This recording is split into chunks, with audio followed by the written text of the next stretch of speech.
बिस्मिल्लाहिर्रहमानिर्रहीम। आज के इस लेक्चर में हम स्टडी करेंगे criminal and civil justice system.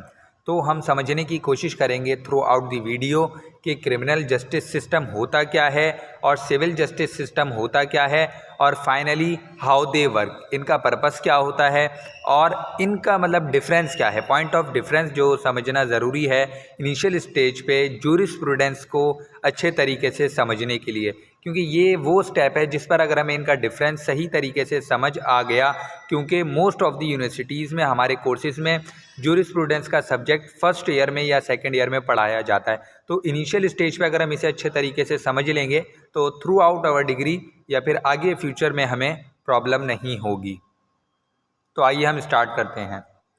सबसे पहले हमारे पास पॉइंट ऑफ डिस्कशन की बात करें कि क्या पॉइंट्स हैं हमें जिन्हें डिस्कस करना चाहिए। सबसे पहले हमारे पास है क्रिमिनल जस्टिस सिस्टम।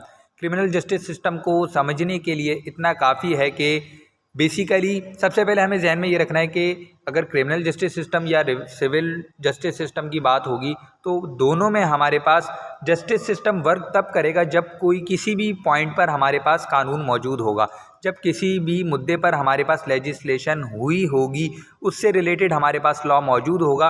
उस लॉ की अगर इन्फ्रिंजमेंट होती है, उसके अगेंस्ट कोई अगर काम करता है, कोई अपनी जो ड्यूटी है उसकी ब्रीच करता है, सामने वाले बंदे का राइट वायलेट करता है, तो फिर क्रिमिनल जस्टिस सिस्टम या फिर सिविल हमारे पास जो जस्टिस सिस्टम है वो एक्शन में आएगा। तो सबसे पहले क्रिमिनल जस्टिस सिस्टम की बात करें तो criminal justice system basically act करता है उन रॉन्ग्स के खिलाफ जो कि पब्लिक रॉन्ग्स हों। तो ऐसे एक्ट जो कि हम पब्लिक के खिलाफ, मतलब जो एक इंडिविजुअल के खिलाफ नहीं, जिससे सोसाइटी को एट लार्ज नुकसान हो। मिसाल के तौर पे अगर हम क्राइम्स को देखते हैं, अगर मर्डर करते हैं हम, बेसिकली हमने कत्ल तो एक इंडिविजुअल का किया है, उसमें एक अलग ज़ात को नुकसान पहुंचा है, लेकिन उसका नुकसान पूरी सोसाइटी को है, पूरी सोसाइटी में उसका डर फैलेगा और आसान लफ्ज़ों में जैसे हम कह सकते हैं कि एक इंसान का कत्ल पूरी इंसानियत का कत्ल है। इसी वजह से जो हमारे पास क्राइम्स हैं वो पब्लिक रॉन्ग्स कंसिडर किए जाते हैं। ऑन द अदर हैंड अगर हम देखते हैं सिविल रॉन्ग्स को, तो हमारे पास सिविल रॉन्ग्स वो हैं जो कि प्राइवेट रॉन्ग्स हों, किसी इंडिविजुअल के खिलाफ वो जराइम हो, वो इन्फ्रिंजमेंट हो और उसका नुकसान सिर्फ उसी की ज़ात तक महदूद हो। तो जिन इन्फ्रिंजमेंट्स का, जिन रॉन्ग्स का नुकसान सिर्फ किसी एक ज़ात को होगा, उसी की ज़ात तक महदूद होगा, तो वो सब सिविल रॉन्ग की डोमेन के अंदर आएंगे। तो ये बेसिक डिफरेंस था इन दोनों के दरमियान में। सबसे पहले अब हम ब्लैक स्टोन की डेफिनेशन को स्टडी कर लेते हैं, जो अभी हमने ऊपर पढ़ा इसको इंडोर्स करती है, फिर हम आगे बढ़ेंगे। Blackstone stated that wrongs are divisible into two sort of species. Number 1 private wrongs and public wrongs. उसने इस बात को डिफाइन कर दिया कि हमारे पास जो रॉन्ग्स हैं बेसिकली वो दो किस्म के हैं। पहला कौन सा, प्राइवेट रॉन्ग, दूसरा पब्लिक रॉन्ग। इनको हम अच्छी तरह समझ चुके हैं कि प्राइवेट रॉन्ग और पब्लिक रॉन्ग में क्या डिफरेंस है। फिर कहता है Blackstone, private wrong is the infringement of private और civil rights belonging to individual civil injuries. तो उसने भी हमें ये बात क्लियर कर दी ब्लैकस्टोन ने कि प्राइवेट रॉन्ग कौन से हैं जो किसी एक शख्स की ज़ात के राइट की वायलेशन करें, इन्फ्रिंजमेंट हो, तो वो क्या कहलाएंगे हमारे पास, वो सिविल मैटर में आ जाएगा, हमारे पास उसके सिविल राइट्स की वायलेशन होगी। On the other hand while public wrongs are breach और violation of public rights and duties.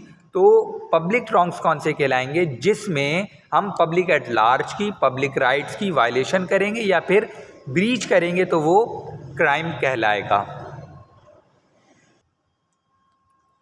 अब अगर हम बात करते हैं कि क्रिमिनल जस्टिस सिस्टम को कि ये कितना वाइडर है, किस तरीके से ये वर्क करता है, तो सबसे पहले क्रिमिनल जस्टिस सिस्टम में जो बंदा जुर्म करता है, जो बंदा ब्रीच करता है, वायलेशन करता है लॉ की, उसको पनिश करती है स्टेट। उसका जो केस चलता है वो स्टेट के खिलाफ चलता है। उसमें अगर हम पार्टीज़ की बात करें तो उसमें हमारे पास दो पार्टीज़ होती हैं क्रिमिनल केस में। सबसे पहले हमारे पास प्रोसिक्यूशन होती है और दूसरा डिफेंडेंट। प्रोसिक्यूशन स्टेट की तरफ से होती है, उसका काम होता है कि केस को बियॉन्ड द रीज़नेबल डाउट जो है प्रूव करना है केस को। जब वो प्रूफ होगा उसके बाद उसे पनिश दी जाएगी। और अदर हैंड जो एक्यूज्ड होता है वो डिफेंडेंट होता है, अपने केस को डिफेंड कर रहा होता है। और फिर हम अगर बात करें क्रिमिनल जस्टिस सिस्टम में, अगर किसी का केस प्रूफ हो जाता है, किसी का जुर्म अगर साबित हो जाता है तो उस सूरत में क्रिमिनल जस्टिस सिस्टम में उसे पनिश दी जाती है और पेनल्टी इम्पोज भी की जाती है, या फिर अगर हम पनिश की टाइप देखें हैंगिंग की जाती है या इम्प्रिजनमेंट हमारे पास आ जाती है, जिसका मकसद होता है कि वो जुर्म दोबारा सोसाइटी में ना हो, ताकि हम पनिशमेंट में फिर हमारे पास दो काइंड आ जाती है ना, जिसका मकसद हमें जो जुर्म कर रहे हैं उनको इम्प्रूव करना या फिर उन्हें सज़ा देना ताकि आगे कोई ऐसा जुर्म ना करे।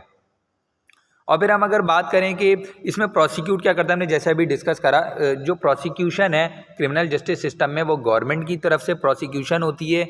जिस इंडिविजुअल का, मतलब वैसे तो एक इंडिविजुअल का कत्ल हुआ है लेकिन violation of law public right की हुई है, तो उस सूरत में स्टेट की जिम्मेदारी होती है कि वो प्रोसिक्यूट करे उस बंदे को, उसकी पूरा जो केस है उसे beyond the reasonable doubt proof करके उसे किसी ना किसी फैसले तक पहुंचाए। अगर वो प्रूफ हो जाता है तो उसे सज़ा दी जाएगी जो भी स्टेटेड होगी in the penal law, in other case उसे बाइज्जत बरी कर दिया जाएगा। अब अगर हम दूसरी साइड पे सिविल जस्टिस सिस्टम की बात करते हैं तो सिविल जस्टिस सिस्टम में हमारे पास बेसिकली पार्टीज़ की सबसे पहले बात करते हैं। तो पार्टीज़ में हमारे पास एक तरफ होती है प्लेंटिफ और दूसरी तरफ डिफेंडेंट। प्लेंटिफ का क्या रोल होता है, जो बेसिकली जिसका राइट की इन्फ्रिंजमेंट हुई होती है, सिविल इंजरी जिसको हुई होती है, जो केस लेकर आता है, हु ब्रिंग्स द केस, वो प्लेंटिफ कहलाता है। और जिसके ऊपर क्लेम किया जाता है, जो मतलब जिसके ऊपर क्लेम है कि इसने मेरा राइट वायलेट किया है, इन्फ्रिंज्ड किया है, जो उसको डिफेंड कर रहा होता है वो डिफेंडेंट कहलाता है।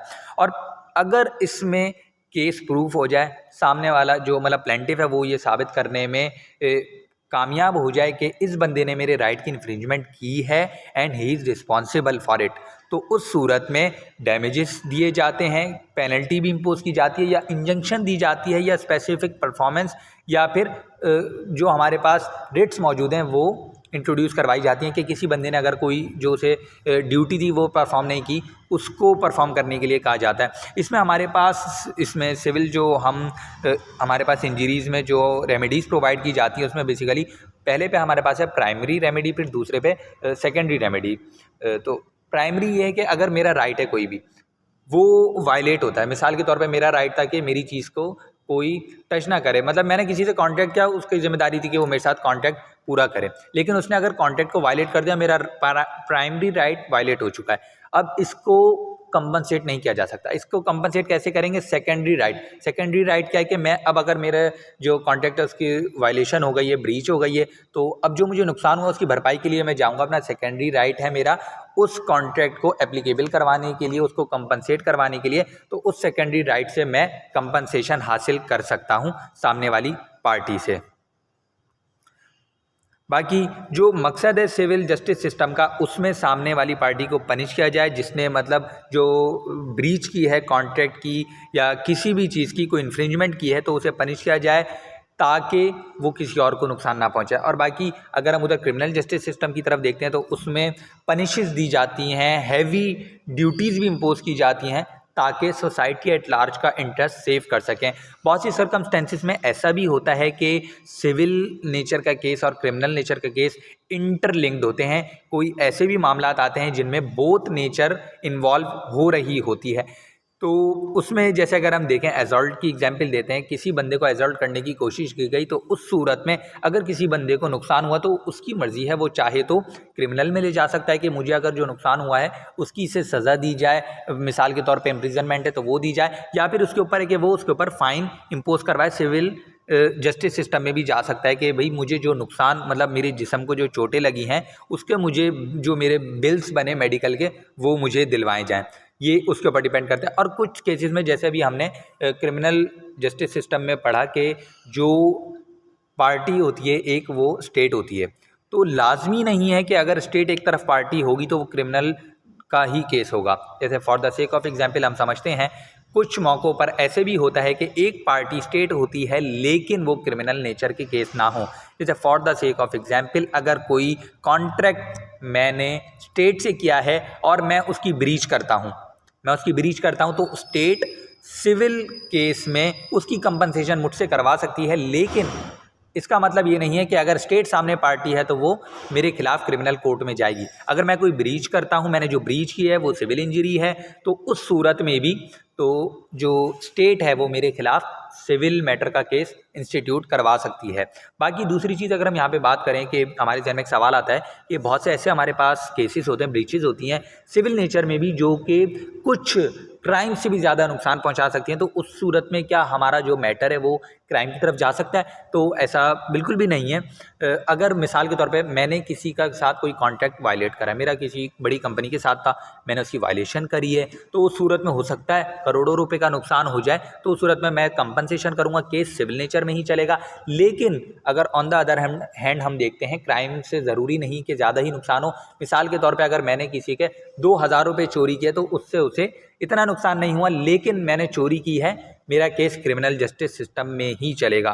सो that's all about criminal justice system and civil justice system. Hopefully you got my point, और आपका कोई भी रूम जो इन दोनों से रिलेटेड रह नहीं गया होगा। I tried my best in the last. अगर आपने अभी तक मेरे चैनल को सब्सक्राइब नहीं किया तो आप सब्सक्राइब करें। जूरिस्प्रूडेंस, पाकिस्तान अफेयर्स और जितने भी लॉ रिलेटेड वीडियोज़ हैं उनको देखने के लिए।